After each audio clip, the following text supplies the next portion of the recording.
आनंद जी तथा आए हुए उपस्थित तमाम भाई बहनों को मैं प्रणाम करता हूँ। मेरे प्रणाम को स्वीकार करें। आदेशानुसार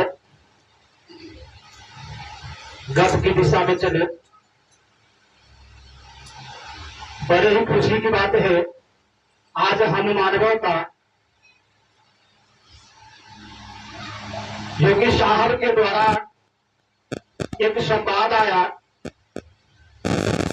कि जिस शिव को हम आप गुरु, शिव को आप पूजा करते हैं, जिस शिव को भगवान मानते हैं, आज वही शिव गुरु के रूप में भी धरती पे उतरे हुए, बड़े आसानी से उनको गुरु बनाया जा सकता है।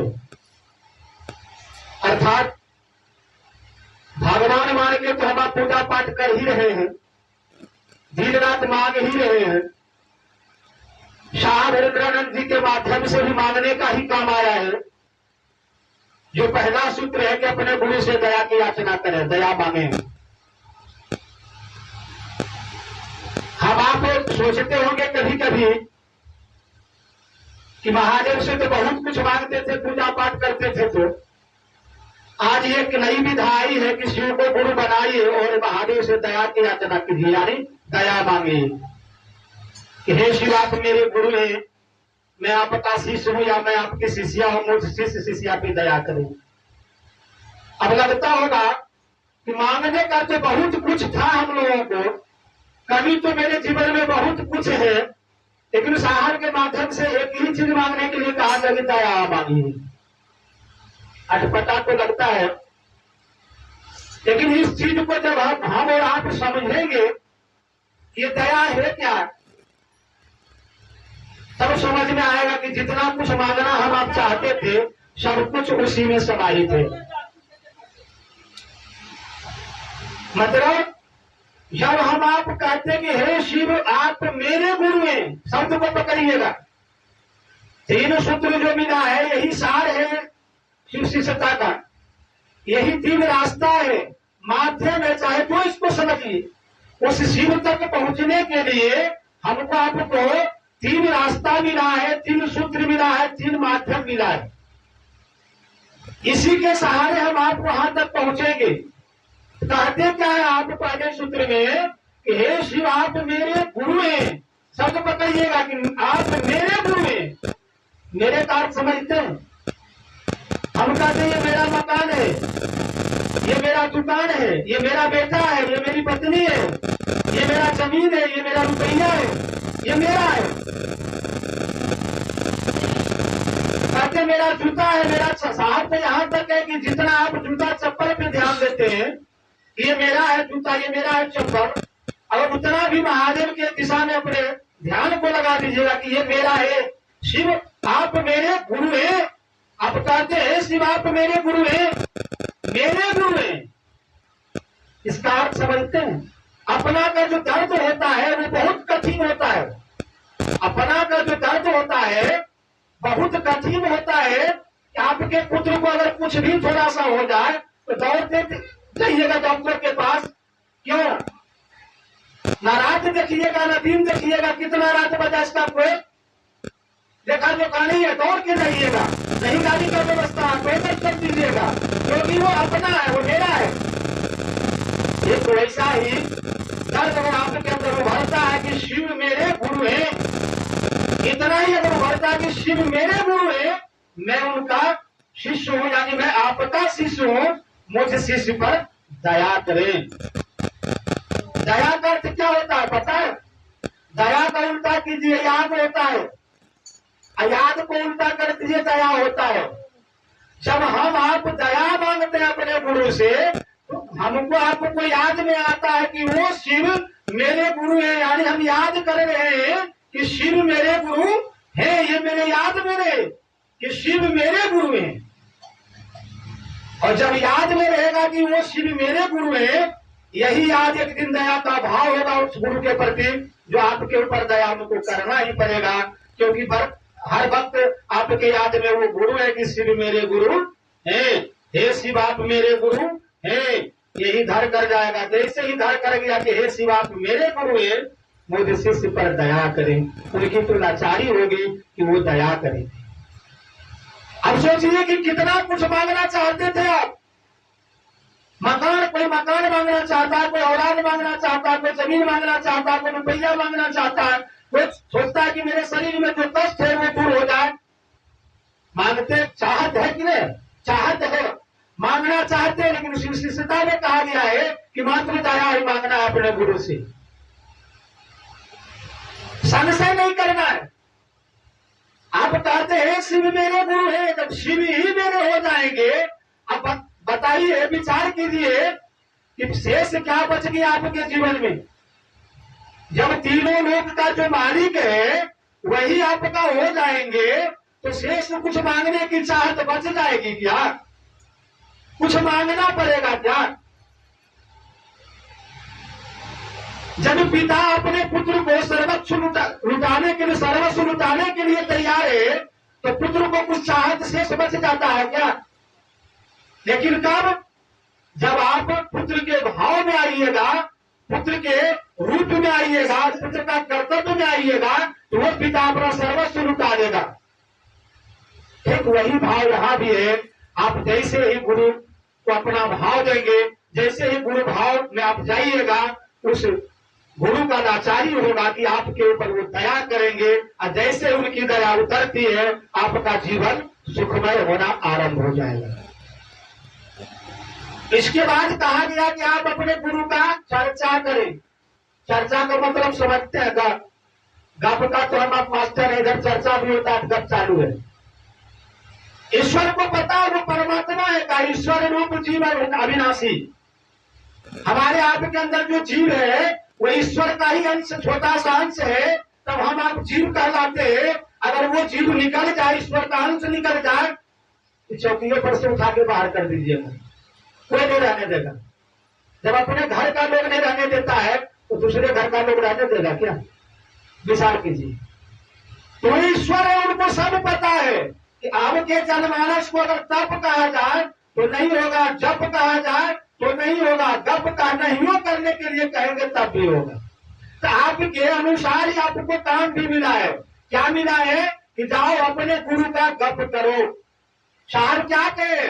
आपने शिव को गुरु माना अपने बुद्धि के स्तर पर। साहब ऐसा नहीं कहे कि रामायण का 7वां अध्याय निकाल देना है क्या?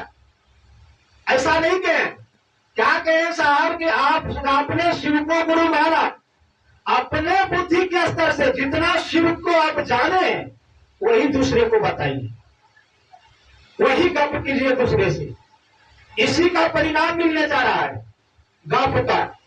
गप तो हर एक प्रकार का हम आप करते हैं, जिसका कोई वर्णन नहीं किया जा सकता है। हर ढंग का बात हम आप करते हैं। क्या लगता है महादेव का ही गप कर लेंगे, इसी से मेरा परिणाम मिलेगा? चाहत कहे कि दया जो मांगते हैं, नमः शिवाय से परिणाम जो करते हैं, इसको चार्ज कौन करेगा? यही गप। यानी गुरु आदेशित का जो गुरु गप है, गुरु का गप है। जब हम आप गुरु के आदेश पर खड़ा रहिएगा तब न दया मिलेगा। जब पिता के आदेश पर पुत्र खड़ा उतरता है तब न वह पिता अपने पुत्र के लिए सर्वस्व को दान कर देता है। ठीक वही यहाँ बात है। आप अपने गुरु के आदेश पर जब खड़ा उतरिएगा, खड़ा रहिएगा ईमानदारी से, तो सब कुछ निछावर है आपके ऊपर। तीनों लोग का मालिक आप बन सकते हैं। तब कहा कि अपने गुरु को प्रणाम करना है नमः शिवाय से, ये पंचाक्षरी महामंत्र है। साहब इसी बात को का विश्लेषण भी की है कि एक बार जैसे ही आप कहते हैं नमः शिवाय, इसका हिंदी होता है शिव आपको प्रणाम। प्रणाम निवेदित हो जाता है एक बार कहने से, लेकिन साहब कहे कि इसको 108 बार करना है। क्यों? इसलिए कहा गया है कि दिशा 4 है, पूरब पश्चिम उत्तर दक्षिण, और नक्षत्र कितना है? 27। 27 को गुना कीजिए 4 से 108 होता है। साहब कहे कि सुबह जब आप उठिएगा अपने काम से, किस दिशा में जाइएगा आपको पता नहीं है। आपका कर्म का फल किस दिशा से पहाड़ बन के आ रहा है, कि चट्टान बन के आ रहा है, कि थोड़ा सा कंकड़ बन के आ रहा है, अभी आपको पता नहीं है। क्योंकि कर्म फल कटता नहीं है, वो तो गुजरता है, आपसे गुजरेगा ही। जाने अनजाने में भी जो हम आप काम किए हैं वो कटता नहीं है, वो आकर के गुजरता है, आपके नजदीक से गुजरेगा तभी वो कटेगा। पता नहीं है कि किस दिशा में कौन ताक लगा के बैठा हुआ कि एक धक्का दे देगा, इसका कोई अता पता नहीं है। शहर के कि 108 बार अगर आप प्रणाम करते हैं तो चारों दिशा में 27 बार नमः शिवाय का जाप भी आपका हो जाता है। जो पंचाक्षरी महामंत्र है, जो पंडित जी से आप रुपया दे करके, धोती गंजी दे करके मंदिर में करवाते हैं, महामृत्युंजय जाप करवाते हैं कि नहीं गला कटवाने के लिए। साहब का क्या जरूरत है गला कटवाने का, अपने से अपना गला कटवा न लीजिए। रोज 108 बार प्रणाम कीजिए ना महादेव को नमः शिवाय से, सारा दोष आपका कट जाएगा। देखिए कितना आसान विधा मिला है, कितना सुंदर रास्ता मिला है, इस पर हम आप चल ही नहीं पा रहे। दोष महादेव का नहीं है, दोष मेरा आपका है। क्विंटल वाला बोरा उठाने का सामर्थ्य नहीं था मेरे हाथ में, तो 50 किलो का कर दिया, 25 किलो का कर दिया, अब तो 5 किलो का थैला आ गया है। अब 5 किलो का थैला नहीं टांग पाइएगा तो मेरा आपका जीवन ही बेकार है। जब नहीं कर पाएंगे, तब नहीं कर पाएंगे, दान नहीं कर पाएंगे, ज्ञान भी नहीं है तो आपको कि दिएगा क्या, कहां जाइएगा, कैसे उद्धार होगा। बस यही 3 काम है जिससे मेरा आपका उद्धार होने जा रहा है। जरूरत है अपने अंदर के मन को समझाने का, क्योंकि मन ही मनमानी कर रहा है। आत्मा जो है वो दृष्टा बन के देख रहा है, सारा खेला मन का है। पहले के समय में देखते होंगे कि माता पिता अगर खाट पर भी मलमूत्र को त्याग कर रहा है, उसका सारा सेवा सत्कार उसका बेटा या बहू कर रही है, तब भी वो जो कहेंगे वही काम होगा, वो जो नहीं कहेंगे वो काम नहीं होगा। क्यों? उस समय आत्मा का कहा हुआ लोग करते थे, मतलब आत्मा जो कहता था वही मन करता था। अब क्या होता है कि माता पिता खट के भी आ रहा है, थोड़ा खेती गृहस्थी में आप कहीं नौकरी कर लिए हैं या नहीं भी किए हैं, अगर देखते हैं बुजुर्ग हो गया कुछ कहते हैं तो क्या कहते हैं, चुपचाप बैठिए। क्या कहते हैं, क्या कहते हैं कि आप चुपचाप बैठिए, आपको कुछ बुद्धि नहीं है। क्या बात है आपको, हम जो करते हैं सब ठीक करते हैं, अभी कहते हैं। जिन्होंने आपको पैदा किया, जिन्होंने आपको उंगली पकड़ के चलना सिखाया, जिन्होंने आपको परिचय करवाया दुनिया से, वो कुछ नहीं जानता है। देखिए ये किसका काम है, मन का। ठीक वही बात यहां भी है। एक समय था कि आत्मा जो कहता था वही मन करता था, सारा खेला सही होता था। अब हो क्या रहा है, ये आत्मा जो है बूढ़ा बन के बैठा दिया, बूढ़ा बना के बैठा दिया आत्मा को, अपने मन जो है कर्ता बन गया है कि हम अभी बलिष्ठ है, हम जो कहेंगे वही होगा, आप चुपचाप बैठिए, टाटा नहीं कीजिए। आत्मा क्या हुआ, दृष्टा बन गया, जिसको हम आप कहते हैं कि वो दीदी परमात्मा, अभी कहते नहीं ईश्वर रूप जीव अविनाशी, वो कभी नाश नहीं होता है। जीव कभी मरता नहीं है, तो शरीर आता और जाता है, ये मिट्टी का शरीर आता भी और जाता भी है, लेकिन वो जो ईश्वर का रूप जीव अविनाशी है, वो अविनाशी है, मरता नहीं है, वो नहीं, वो जलता है। उसको हम आप क्या कर दिए हैं, बैठा दिए टुकुर टुकुर देखने के लिए, मन को मनमानी करने के लिए छोड़ दिए। सारा खेला यहीं से गड़बड़ हुआ है।